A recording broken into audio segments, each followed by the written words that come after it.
Hi అండి అందరికీ. ఈరోజు నేను కట్టె పొంగల్ చేశాను. దాంట్లో కాంబినేషన్ సాంబారు కాదు, చట్నీ కాదు, ఈ పులుసు అనమాట. మనకి ఇది ఒకసారి చేసుకుంటే నెక్స్ట్ టైం కూడా ఇదే కావాలంటారు. మీరు దీన్ని నేమ్ తెలిసిన వాళ్ళు కామెంట్ చేసేసేయండి. మధ్యలో చెప్తాను. 3/4 గ్లాసు బియ్యం తీసుకున్నాను. సేమ్ అదే క్వాంటిటీలో పెసరపప్పు తీసుకుంటాను. చూడండి ఆ పెసరపప్పు క్వాంటిటీ కూడా సేమ్ అదే రేషియోలో ఉంది. ఇప్పుడు ఈ రెండింటిని కలిపి నీట్గా 2 టైమ్స్ అట్లా కడుక్కొని ఆ తర్వాత వాటర్ పెట్టుకొని హాఫ్ అన్ అవర్ పాటు ఉంచుకోవాలన్నమాట. మంచిగా నానతాయి. ఒకవేళ మీకు టైం లేదనుకుంటే డైరెక్ట్గా కడిగేసుకొని గ్యాస్ మీదనే పెట్టుకోవచ్చు. ఒక గ్లాస్కి 3 గ్లాసెస్ వాటర్ వేస్తాను నేను. ఆ లెక్కన మీరు వేసుకోండి. ఇప్పుడు నీట్గా నానిపోయాయి కదా, నాకు టైం ఉండి నానబెట్టుకున్నాను. ఒకవేళ మీకు టైం లేకపోతే డైరెక్ట్ పెట్టేసుకొని కొంచెం వాటర్ ఎక్కువ వేసుకున్నా, హాఫ్ గ్లాస్ వాటర్ ఎక్కువ వేసుకొని ఒక 2 విజిల్స్ వచ్చాక 3 విజిల్స్ రానిచ్చుకొని నీట్గా ఉడికిపోతుంది.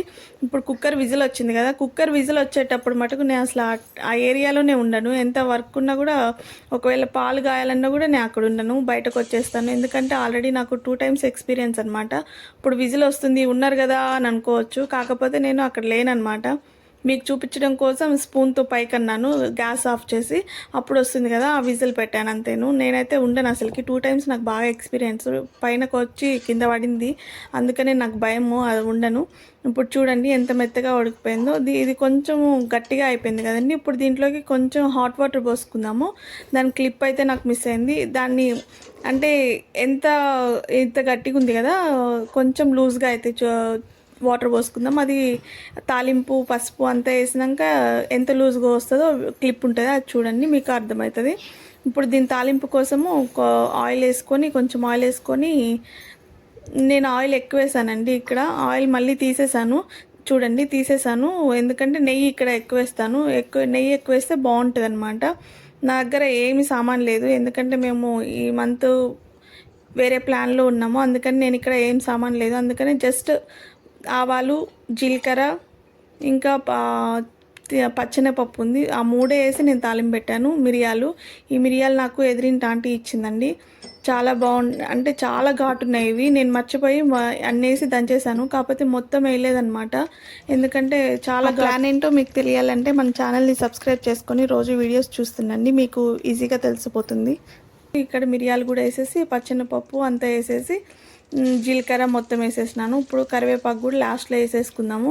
ఇప్పుడు గ్యాస్ బంద్ చేసుకొని అది తీసుకెళ్ళి మనం ముందుగా చేసుకున్నాం కదా దాంట్లో వేసుకుందాం, పప్పు అన్నం దాంట్లో.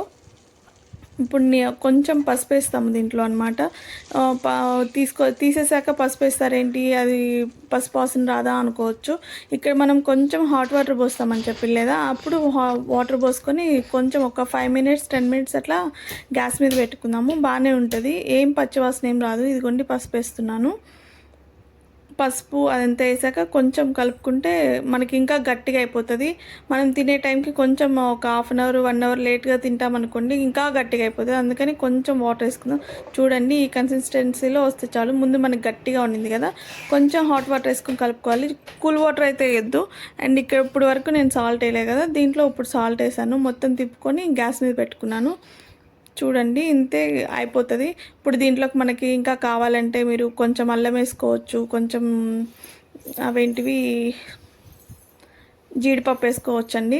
ఇప్పుడు మనకి చెప్పాను కదా మీకు ఇంతక, ఇది తింటే ఎప్పుడు సేమ్ కాంబినేషన్లో మీరు ఎప్పుడైనా ట్రై చేస్తారు. ఇది పచ్చి పులుసు అనమాట. మా నెల్లూరు సైడు పచ్చి పులుసు అనే అంటారు, ఇంకా దీనికి ఏం పేరు ఉంటుందో నాకు తెలియదు. దీంట్లోకి ఎండుమిరపకాయలు ఎంపుకొని దానికి కావాల్సిన చింతపండు అనేది నానబెట్టుకున్నాను. చూడండి ఎండుమిరపకాయలు అనేది నీట్గా ఏగిపోతాయి. ఇట్లా ఏగిపోయిన దాన్ని ఒక గిన్నెలో తీసుకోవాలి. ఇవి చల్లారాక చూద్దాము దీని ప్రాసెస్. అంతలోకి మనకి ఉల్లిపాయ, వెల్లుల్లి తీసుకుందాము. ఉల్లిపాయని కట్ చేసుకోవాలి. నేను పెద్ద సైజు ఉల్లిపాయ తీసుకున్నాను. దీనికి ఒక 7-8 వెల్లుల్లి రెబ్బలు వేస్తే చాలు. నేను 2 చూపించాను కదా, ఒకటే వేసాను అనమాట, సరిపోయింది నాకు. చూడండి ఒకటే వేసాను. ఉల్లిపాయలు అట్లా కట్ చేసుకొని వెల్లుల్లిని ఇట్లా దంచుకోవాలి. ఆ గిన్నెలో దంచుకుందామంటే నేను మర్చిపోయి షింక్లో వేసేసాను అనమాట, అందుకని నేను ఇట్లా చెక్క మీదే దంచుతున్నాను. ఇప్పుడు మిరపకాయలు చల్లారిపోయినాయి. దాంట్లో కల్లుప్పు కొంచెం వేసి చేత్తోనే పిసుకండి, ఎందుకంటే మిక్సీలో వేస్తే ఒక్కటి అట్లా తిప్పి తీసినా కూడా మెత్తగా అయిపోతున్నాయి, అంటే బాగా మెత్తగా అయిపోతుంది అనమాట. అట్లా అయిపోతే బాగోద్దు దీనికి. ఇట్లా కొంచెం తొణుకలుగా ఉంటే బాగుంటుంది, అందుకనే నేను చేత్తోనే చేస్తాను దీన్ని. మీకు కావాలంటే గ్లౌజ్ వేసుకొనైనా చేయొచ్చు, చేత్తో చేసుకోండి చాలా బాగుంటుంది. ఇప్పుడు మనం ఇంత కట్ చేసి పెట్టుకున్నాం కదా ఉల్లిపాయలు, అవి వేసేద్దాము. అవి వేసేసి కూడా అండ్ వెల్లుల్లిపాయలు అన్నీ వేసేసుకుందాం ఇక్కడేను. మొత్తం నీట్గా కలిపేసుకుంటే ఉల్లిపాయలో వాటర్ అనేది ఉంటుంది కదా, దానివల్ల కారం కూడా ఉల్లిపాయకి నీట్గా పడుతుంది అనమాట. ఇప్పుడు వెల్లుల్లిపాయను కూడా చూడండి, వెల్లుల్లిపాయను కూడా కొంచెం చేత్తో ఇట్లా నములుకొని వేసుకుందాము. ఇప్పుడు మొత్తము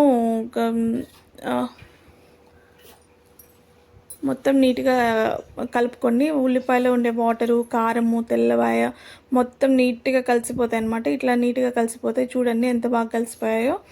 మీకు చేయి మంట పుడుతుంది కదా అనుకుంటే గ్లౌజ్ వేసుకోండి, పర్వాలేదు. కానీ మిక్సీలో వేస్తే మటుకు మొత్తం మెత్తగా అయిపోతుంది. నా ఎక్స్పీరియన్స్ వల్ల మీకు చెప్తున్నాను, మీ ఇష్టం. ఇంకా ఇప్పుడు చింతపండు నానిపోయింది, దాని వాటర్ అయితే పోసుకుంటాను ఇక్కడ. దాని వాటర్ పోసేసి అది మొత్తం కొంచెం కలుపుకుందాము. అంటే ఆ చింతపండు వాటర్ కూడా ఉల్లిపాయకి వెల్లుల్లిపాయకి అన్నిటికీ పడుతుంది. ఇట్లా కలుపుకుందాము. ఇప్పుడు మనం ఏం చేద్దామంటే దీనికి కొంచెం తాలింపు అనేది పెట్టుకుందాము. తాలింపు పెట్టుకుంటే ఏంటంటే దీంట్లో ఉన్న కొంచెం పచ్చివాసన అనేది, ఘాట్ అనేది కొంచెం తగ్గుతుంది. అందుకని తాలింపు పెడుతున్నాను నేను ఇక్కడ. సేమ్ ఇంతకేసాం కదా పోపు, అదే గిన్నెలో కొంచెం ఆయిల్ వేసుకుందాము. దాంట్లో కొంచెం ఆవాలు, జీలకర్ర కొంచెం వేసుకొని అవి చిటిపట అన్నాక కొంచెం కరివేపాకు వేసుకొని అంతే. ఇంకా దాంట్లో మనం ఇంత చేసాం కదా పచ్చి పులుసు, దాంట్లో వేసేసుకోవడమే. ఇది ఇట్లా వేసేసుకుందాము. దాంట్లో కొంచెం జీలకర్ర ఉంది కదా, అది పర్లేదు, అందుకని నేను దాంట్లో ఉంది కదా వాటర్ది, అది దాంట్లో ఆ గిన్నెలో వేసి కొంచెం అట్లా కలిపేసి దాంట్లో వేసేసాను.